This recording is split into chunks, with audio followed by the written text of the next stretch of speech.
So ನೋಡಿ, ಇದು ಎನಮರೇಷನ್ form ಅಂತ. ಈ ಫಾರ್ಮ್ ನ ಈ 30ನೇ ತಾರೀಕಿನ ನಂತರ ನಿಮ್ಮ ಮನೆಗೆ ದ್ವಿಪ್ರತಿಯಲ್ಲಿ ಅಂತ ನಾನು ಏನ್ ಹೇಳಿದೆ, ಪ್ರತಿಯೊಬ್ಬ ಮತದಾರರಿಗೂ 2 ಫಾರಂ ನ ಕೊಡ್ತಾರೆ.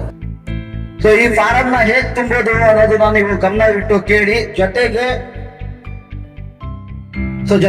ಯಾರು ಯುವಕರು ಇದ್ದೀರಾ, ನೀವು ಹಿರಿಯರಿಗೆ ಹೇಳ್ಕೊಡ್ಬೇಕು ಈ ಫಾರಂ ನ. ಸಾಧ್ಯವಾದಷ್ಟು ಮಟ್ಟಿಗೆ ಮನೆಗೆ ಹೋಗಿ ಈ ಫಾರಂ 30ನೇ ತಾರೀಕು ನಂತರ ಏನವರು ಫಾರಂ ಕೊಡ್ತಾರೆ ಮನೆಗಳಿಗೆ ನೀವು ಹೋಗಿ ಈ ಫಾರಂ ನ ತುಂಬುವುದಕ್ಕೆ ಅವರಿಗೆ ಸಹಾಯ ಮಾಡಬೇಕು. ಇಲ್ಲಿ ನೀವು ಗಮನಿಸ್ತಾ ಇರ್ಬೋದು, ಈ ತರ ಒಂದು ಎನಮರೇಷನ್ ಫಾರ್ಮ್ ಬರುತ್ತೆ, ಆದ್ರೆ ಅದರಲ್ಲಿ ಕೆಲವೊಂದು ಮಾಹಿತಿ ಬಂದಿರುತ್ತೆ. ಸೊ ಇದರಲ್ಲಿ ಪ್ರಿಂಟ್ ಆಗಿಲ್ಲ, ಆದ್ರೆ ನಿಮಗೆ ಕೊಡುವಂತಹ ಒಂದು ಎನಮರೇಷನ್ ಫಾರ್ಮ್ ಅಲ್ಲಿ ಕೆಲವು ಮಾಹಿತಿ ಪ್ರಿಂಟ್ ಆಗಿರುತ್ತೆ. ಅದು 2025ರ ಮತಪಟ್ಟಿಯಲ್ಲಿ ಇರುವಂತಹ ಮಾಹಿತಿ. ನೀವು ಗಮನಿಸಬಹುದು, ಮತದಾರರ ಹೆಸರು, ಎಪಿಕ್ ಮತ್ತೆ ವಿಳಾಸ ಅಂತ ಇದೆ. ಆ ಬಾಕ್ಸ್ ಅಲ್ಲಿ 2025ರ ನಿಮ್ಮ ಮಾಹಿತಿ ಅವರೇ ಪ್ರಿಂಟ್ ಮಾಡಿರ್ತಾರೆ. 2ನೇ ಬಾಕ್ಸ್ ಅಲ್ಲಿ ನೀವು ಗಮನಿಸಬಹುದು, ಕ್ರಮ ಸಂಖ್ಯೆ, ಭಾಗದ ಸಂಖ್ಯೆ ಇದೆ. ಕ್ರಮ ಸಂಖ್ಯೆ ಅಂತ ಅಂದ್ರೆ ವೋಟರ್ ಲಿಸ್ಟ್ ಅಲ್ಲಿ ನಿಮ್ಮ ಹೆಸರಿನ ಮುಂದೆ ಇರುವಂತಹ ಕ್ರಮ ಸಂಖ್ಯೆ. ಭಾಗದ ಸಂಖ್ಯೆ ಅಂದ್ರೆ ನೀವು ವೋಟ್ ಹಾಕಕ್ ಹೋಗ್ತಿರಲ್ವಾ, ಆ ವೋಟ್ ಹಾಕಕ್ ಹೋದಾಗ ಆ ಸ್ಕೂಲಿಗೆ ಒಂದು ನಂಬರ್ ಕೊಟ್ಟಿರ್ತಾರೆ, ಅದಕ್ಕೊಂದು ಹೆಸರು ಇರುತ್ತೆ. ಸೊ ಆ ನಂಬರ್ ನೀವು ಪ್ರಿಂಟ್ ಆಗಿ ಬಂದಿರುತ್ತೆ. ವಿಧಾನಸಭಾ ಕ್ಷೇತ್ರದ ಸಂಖ್ಯೆ ಇರುತ್ತೆ, ಆ ಸಂಖ್ಯೆ ಪ್ರಿಂಟ್ ಆಗಿ ಬಂದಿರುತ್ತೆ. ಜೊತೆಗೆ ಒಂದು QR ಕೋಡ್ ಇರುತ್ತೆ. ನಿಮ್ಮ ಮೊಬೈಲ್ ಅಲ್ಲಿ ಅದನ್ನ ಸ್ಕ್ಯಾನ್ ಮಾಡಿದ್ರೆ ನಿಮ್ಮ ಮಾಹಿತಿ ಸಿಗುವಂತದ್ದು 2025ರ ಮಾಹಿತಿ ಸಿಗುತ್ತೆ. ಆದ್ರೆ BLO ಹತ್ರ ಆಪ್ ಇರುತ್ತೆ, ಅದ್ರಲ್ಲಿ ಸ್ಕ್ಯಾನ್ ಮಾಡಿದ್ರೆ ಅವರಿಗೆ 2002 ಹಾಗೂ 2025ರ ಮಾಹಿತಿ ಸಿಗುವಂತದ್ದು. ಅದಾದ ನಂತರ ಇಲ್ಲಿ ನಿಮ್ಮ ಹಳೆ ಫೋಟೋ ಅಂದ್ರೆ 2025ರ ವೋಟರ್ ಲಿಸ್ಟ್ ಅಲ್ಲಿ ಏನ್ ಫೋಟೋ ಇತ್ತು ಆ ಫೋಟೋ ಇರುತ್ತೆ. ಈ ಬಾಕ್ಸ್ ಖಾಲಿ ಇರುತ್ತೆ, ಲಾಸ್ಟ್ ಬಾಕ್ಸ್. ಈ ಬಾಕ್ಸ್ ಅಲ್ಲಿ ನೀವು ನಿಮ್ಮ ಒಂದು ಪಾಸ್ಪೋರ್ಟ್ ಸೈಜ್ ಕಲರ್ ಫೋಟೋ ಹಾಕುವಂತದ್ದು. ಈ ಫೋಟೋ ಹಾಕಿದ ನಂತರ ನೀವು ಈ ಮಾಹಿತಿ ತುಂಬುವುದಕ್ಕೆ ಬರಬೇಕು. ಇದರಲ್ಲಿ 2002ರ ಮಾಹಿತಿ ತುಂಬಬೇಕಾಗಿರೋದು, 2025ರ ಮಾಹಿತಿ ಅವರು ಈಗಾಗಲೇ ಕೊಟ್ಟಿದ್ದಾರೆ. ನಿಮ್ಮ ಹೆಸರು 2002ರ ಮತಪಟ್ಟಿಯಲ್ಲಿ ಇದ್ದಾಗ ನೀವು ಈ ಒಂದು ಬಾಕ್ಸ್ ಅನ್ನ ತುಂಬುವಂತದ್ದು. ಈ ಬಾಕ್ಸ್ ಅಲ್ಲಿ ಏನ್ ಮಾಹಿತಿ ತುಂಬಬೇಕು? 2002ರದು ಮೊದಲಿಗೆ ನಿಮ್ಮ ಹೆಸರು 2002ರ ಮತಪಟ್ಟಿಯಲ್ಲಿ ಇದ್ದಾಗ ನಿಮ್ಮ ಹೆಸರು ತುಂಬ್ತೀರಾ. ಅದಾದ ಮೇಲೆ ಎಪಿಕ್ ನಂಬರ್, ಇದು ಚುನಾವಣಾ ಗುರುತಿನ ಚೀಟಿ, ಐಡೆಂಟಿ ಕಾರ್ಡ್ ಅಂತ ಏನ್ ಕರಿತೀವಿ, ಅದರ ಸಂಖ್ಯೆ ಬಳಿ 2002ರ ಗುರುತಿನ ಚೀಟಿ ಇದ್ದಾಗ ಆ ಒಂದು ಎಪಿಕ್ ನಂಬರ್ ಬರೀಬೇಕು. ಇದ್ದಾಗ ಇಲ್ಲ ಅಂತ ಅಂದ್ರೆ ಬರೆಯೋ ಅವಶ್ಯಕತೆ ಇಲ್ಲ. ಅದಾದ ಮೇಲೆ ಸಂಬಂಧಿಕರ ಹೆಸರು ಅಂತ ಇದೆ. ಯಾರ ಹೆಸರು ಬರೀತೀರೋ ಅವರ ತಂದೆಯ ಹೆಸರು, ಯಾರಾದರೂ ಮಹಿಳೆಯರ ಹೆಸರು ಬರ್ತಿದ್ರೆ ಅವರ ಗಂಡನ ಹೆಸರು ಬರೆಯುವಂಥದ್ದು. ಸಂಬಂಧ, ತಂದೆಯ ಹೆಸರು ಬರ್ದಿದ್ರೆ ತಂದೆಯ ಹೆಸರು ಬರೀಬೇಕು, ಗಂಡನ ಹೆಸರು ಬರ್ದಿದ್ರೆ ಗಂಡನ ಹೆಸರು ನಮೂದಿಸಬೇಕಾಗಿರುವಂತದ್ದು. ತದನಂತರ ಜಿಲ್ಲೆ ಅಂತ ಇದೆ. ಜಿಲ್ಲೆ 2002ರಲ್ಲಿ ನೀವು ಯಾವ ಜಿಲ್ಲೆಯಲ್ಲಿ ಇದ್ರಿ ಅನ್ನೋದನ್ನ ಗಮನಿಸಿ ಬರಿಬೇಕಾಗಿರುವಂತದ್ದು. ರಾಜ್ಯ ಕರ್ನಾಟಕ ಅಂತ ಇದೆ. AC ಹೆಸರು, ಇದು ವಿಧಾನಸಭಾ ಕ್ಷೇತ್ರದ ಹೆಸರು. ಈ ವಿಧಾನಸಭಾ ಕ್ಷೇತ್ರ 2002ರಲ್ಲಿ ಇರುವಂತದ್ದಾಗಿರ್ಬೇಕು. ಯಾಕೆ 2002ರಲ್ಲಿ ಅಂತ ಹೇಳ್ತಾ ಇದ್ದೀನಿ ಅಂತ ಅಂದ್ರೆ, 2008ರಲ್ಲಿ ಡಿಲಿಮಿಟೇಷನ್ ಆಗಿದೆ, ಸಾಕಷ್ಟು ಕ್ಷೇತ್ರ ಪುನರ್ವಿಂಗಡಣೆ ಆಗಿರುವಂತಹದ್ರಿಂದ ಕೆಲವೊಂದು ಕ್ಷೇತ್ರ ಬದಲಾವಣೆ ಆಗಿರೋ ಸಾಧ್ಯತೆ ಉಂಟು.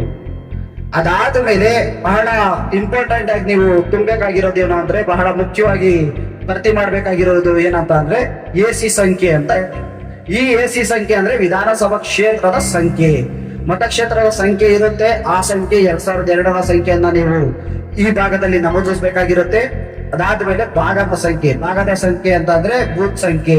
ನೀವೇನು ವೋಟ್ ಹಾಕಕ್ ಹೋಗ್ತಿದ್ರಲ್ವಾ, ಆ ಬೂತ್ಗೆ ಒಂದು ನಂಬರ್ ಇರುತ್ತೆ, ಆ ನಂಬರ್ ನ ಬರೆಯುವಂತದ್ದು. ಅದಾದ್ಮೇಲೆ ಕ್ರಮ ಸಂಖ್ಯೆ, ಇದು ವೋಟರ್ ಲಿಸ್ಟ್ ಅಲ್ಲಿ ನಿಮ್ಮ ಕ್ರಮ ಸಂಖ್ಯೆ ಇರುತ್ತೆ, ಆ ಕ್ರಮ ಸಂಖ್ಯೆನ ನಮೂದಿಸಬೇಕಾಗಿರೋದು ಕೆಳಗಡೆ. ಇದೆಲ್ಲ ನಾವು 2002ರ ಮತಪಟ್ಟಿಯಲ್ಲಿ ಯಾರ ಹೆಸರಿದೆ ಅವ್ರು ತುಂಬ್ತಾ ಇದ್ದೀವಿ, ಗಮನದಲ್ಲಿ ಇರಲಿ. ಅದಾದ್ಮೇಲೆ ಇಲ್ಲಿ ಜನ್ಮ ದಿನಾಂಕ, ನಿಮಗೆ ನೆನಪಿದ್ರೆ ಜನ್ಮ ದಿನಾಂಕ ನಮೂದಿಸುವಂತದ್ದು. ಅವರು ಆಧಾರ್ ಕಾರ್ಡ್ ಹಾಕೋದಿದ್ರೆ ಆಧಾರ್ ಕಾರ್ಡ್ ಐಚ್ಛಿಕವಾಗಿದೆ. ಮೊಬೈಲ್ ಸಂಖ್ಯೆ ಹಾಕೋದು, ತಂದೆ ತಾಯಿಯ ಹೆಸರು, ಅವರ ಒಂದು ಗುರುತಿನ ಚೀಟಿ ಸಂಖ್ಯೆ ಇದ್ರೆ ಅದನ್ನ ನಮೂದಿಸುವಂತದ್ದು.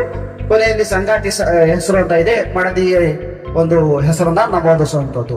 ಇಷ್ಟಾದ ಮೇಲೆ ಇಲ್ಲಿ ಕೆಳಭಾಗದಲ್ಲಿ ಸಹಿ ಮಾಡುವಂತದ್ದು. ಇದು ನಿಮ್ಮ ಮನೆಯಲ್ಲಿ ಯಾರಾದ್ರೂ ಒಬ್ಬ ವಯಸ್ಕ ಮತದಾರ ಸಹಿ ಮಾಡಬಹುದು, ಯಾರಾದ್ರೂ ಮಾಡಬಹುದು, ಒಬ್ರು ಮಾಡಬಹುದು.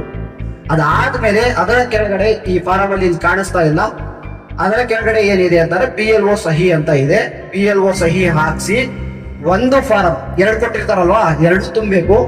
ಎರಡು ಫಾರಂ ತುಂಬ ಆದ್ಮೇಲೆ ಒಂದು ಫಾರಂ BLO ಕೊಟ್ಟು ಮತ್ತೊಂದು ನಿಮ್ಮ ಬಳಿ ಜೋಪಾನವಾಗಿ ಇಡುವಂತದ್ದು. ಇಷ್ಟ ಆದ್ರೆ 2002ರ ಮತಪಟ್ಟಿಯಲ್ಲಿ ಯಾರ ಹೆಸರಿತ್ತೋ ಅವರ ಫಾರಂ ಫಿಲ್ ಆಯ್ತು.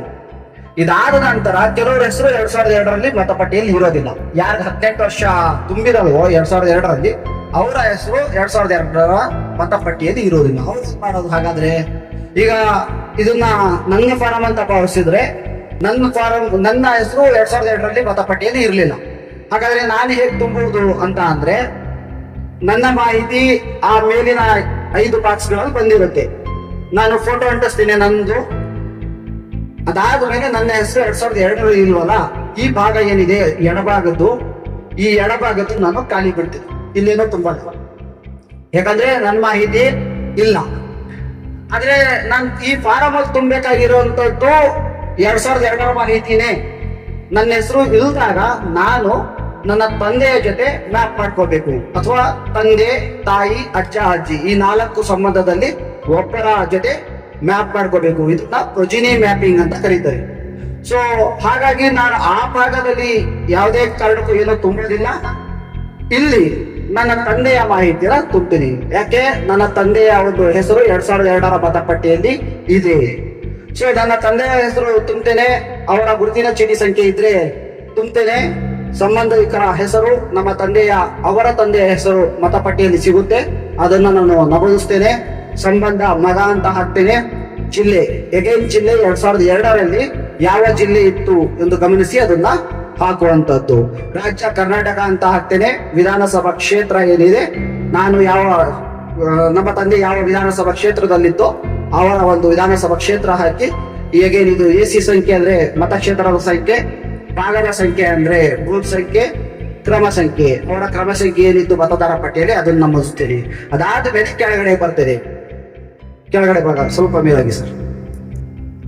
ಈ ಭಾಗದಲ್ಲಿ ನನ್ನ ಮಾಹಿತಿಯನ್ನು ತುಂಬೋದು. ನಾನು ಮ್ಯಾಪಿಂಗ್ ಮಾಡ್ಕೊಂಡಿದ್ದೇನೆ ಅಲ್ವಾ, 2002ರ ಮಾಹಿತಿ ನಮ್ಮ ತಂದೆ ಕೊಟ್ಟಿದ್ದೇನೆ, ಪ್ರೊಜಿನಿ ಮ್ಯಾಪಿಂಗ್ ಆಯ್ತು. ಈ ಭಾಗದಲ್ಲಿ ನನ್ನ ಮಾಹಿತಿಯನ್ನು ತುಂಬುವಂಥದ್ದು. ಜನ್ಮ ದಿನಾಂಕ, ನನ್ನ ಡೇಟ್ ಆಫ್ ಬರ್ತ್ ತುಂಬ್ತೇನೆ. ಆಧಾರ್ ಕಾರ್ಡ್ ನಮಗೆ ಬರೆಯಕ್ಕೆ ಇಚ್ಛೆ ಆದ್ರೆ ಬರಿತೇನೆ. ಮೊಬೈಲ್ ಸಂಖ್ಯೆ, ನನ್ನ ತಂದೆ ತಾಯಿಯ ಹೆಸರು ಜೊತೆಗೆ ಸಂಗಾತಿಯ ಹೆಸರು ಬರೆದು ನಾನು ಕೆಳಗಡೆ ಸಹಿ ಮಾಡ್ತೇನೆ. ಸಹಿ ಮಾಡಿ PLO ಬಳಿ ಒಂದು ಸಹಿ ಪಡೆದು 2 ಫಾರಂಗಳಲ್ಲಿ ಒಂದು ನನ್ನ ಬಳಿ ಇಟ್ಟು ಮತ್ತೊಂದನ್ನ PLO ಕೊಡ್ತೇನೆ. ಇಷ್ಟು ಆದ್ರೆ ನೀವು 1 ತಿಂಗಳಲ್ಲಿ ಪ್ರತಿಯೊಬ್ಬರು ಈ ಫಾರ್ಮ್ ತುಂಬಿ PLO ಕೊಡೋದು. ಇದಕ್ಕೆ 1 ತಿಂಗಳ ಕಾಲಾವಕಾಶ ಇರುವಂತದ್ದು. ನೀವು ಬೇರೆ ಕಡೆ ದುಡಿಯಕ್ಕೆ ಹೋಗಿದ್ರು ಸಹ, ನೀವು ಬೇರೆ ಕಡೆ ಇದ್ರೂ ಸಹ ಇದನ್ನ ಅಂತಹ ಮತದಾರರನ್ನು ಕರೆಸಿ ಈ ಫಾರಂ ತುಂಬಕ್ಕೆ ನೀವು ಸಹಾಯ ಮಾಡಬಹುದು.